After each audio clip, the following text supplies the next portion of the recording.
बिस्मिल्लाहिर्रहमानिर्रहीम। अस्सलामु अलैकुम। नाज़रीन, घर का डॉक्टर में खुश आमदीद करता हूँ। आज के इस मेरी वीडियो का मौजू है डायबिटीज़ यानी शुगर की ख़ास इलामात। इसके अलावा घर पर ब्लड शुगर लेवल चेक करने का तरीका और एहतियाती तदाबीर। नाज़रीन, आजकल हमने देखा होगा कि शुगर की बीमारी बहुत बड़ी हुई है। बाद अफराद ऐसे होते हैं कि जिनको शुगर हो चुकी होती है लेकिन उनको फील नहीं होता, और वो ऐसी स्टेज पर पहुंच जाते हैं जब जाकर उनको ये बहुत से मसाइल का सामना करना पड़ता है, और बाद में उन्हें महसूस होता है कि हम टाइम से अगर शुगर चेक करवा लेते तो हमारी ये बीमारी ज़्यादा ना बढ़ती और हम इसको कंट्रोल कर लेते। तो आज मैं कुछ ऐसी ख़ास अलामात बताऊंगा कि जिनको अगर आप वक्तन फ़वक्तन चेक करते रहें, अगर आपको इसमें से 3 से 4 अलामात महसूस हों तो अपनी शुगर चेक करवाएं।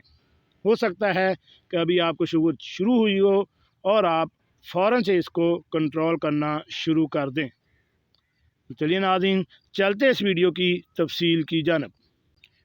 जी नाज़रीन, सबसे पहले हम बात करेंगे ज़ियादतीस की अलामात के बारे में। अगर आप में इनमें से कोई भी अलामत मौजूद हो तो अपना HbA1c टेस्ट और OGTT लाजमी करवाएं और किसी अच्छे मालिज से रब्ता करें। अलामात कौन कौन सी हैं? उनमें सबसे पहले है कि पेशाब बार बार आना, शदीद प्यास लगना यानी इस हद तक कि आपकी ज़बान सूखने लगे, थकावट महसूस करना, नज़र धुंधला जाना, भूख ज़्यादा लगना, अचानक वज़न कम हो जाना, जिस्म के मामूली ज़ख्मों का देर से भरना, हाथों पैरों का सुन्न हो जाना और इनमें झुरझुरी महसूस होना, पिंडलियों में दर्द महसूस होना या दर्द मुसलसल रहना। इसके बाद हम बात करेंगे ब्लड शुगर लेवल घर पर कैसे टेस्ट किया जाए। तो उसके लिए सबसे पहला जो तरीका है वो ये है कि टेस्ट से पहले अपने हाथ साबुन से धोकर खुश्क कर लें। खून का नमूना लेने के लिए हमेशा नई सुई इस्तेमाल करें।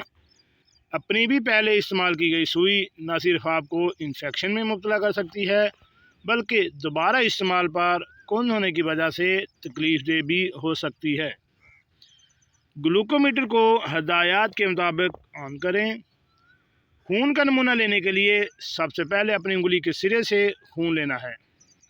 वैसे तो जिस्म के किसी और हिस्से से भी खून का कतरा लिया जा सकता है, लेकिन फिंगर टिप से लिए गए नमूने से रीडिंग ज़्यादा बेहतर आती है।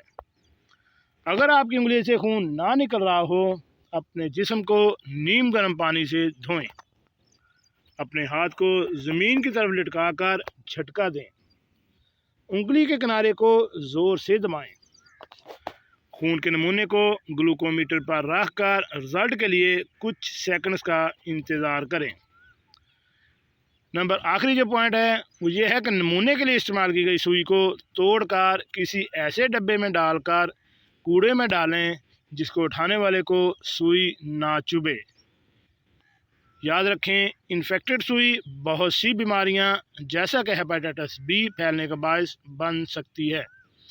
जो ऊपर एहतियात बताई गई है वो ऐसे ही है कि जैसे आप अपनी केयर करें इसी तरह दूसरों की केयर करें, यानी सुई को तोड़कर किसी ऐसी चीज़ में डालें कि जो भी कूड़ा करकट उठाने वाला या घर वाला उसको फेंके, उसको खुदा न खास्ता ये सुई लगने से हेपेटाइटिस या और कोई भी बीमारी ना लगे।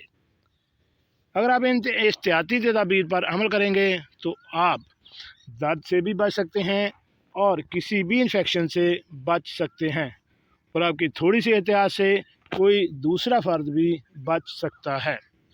अपना ख्याल रखिएगा और ऐसी मालूमाती वीडियो हासिल करने के लिए मेरे इस चैनल घर का डॉक्टर को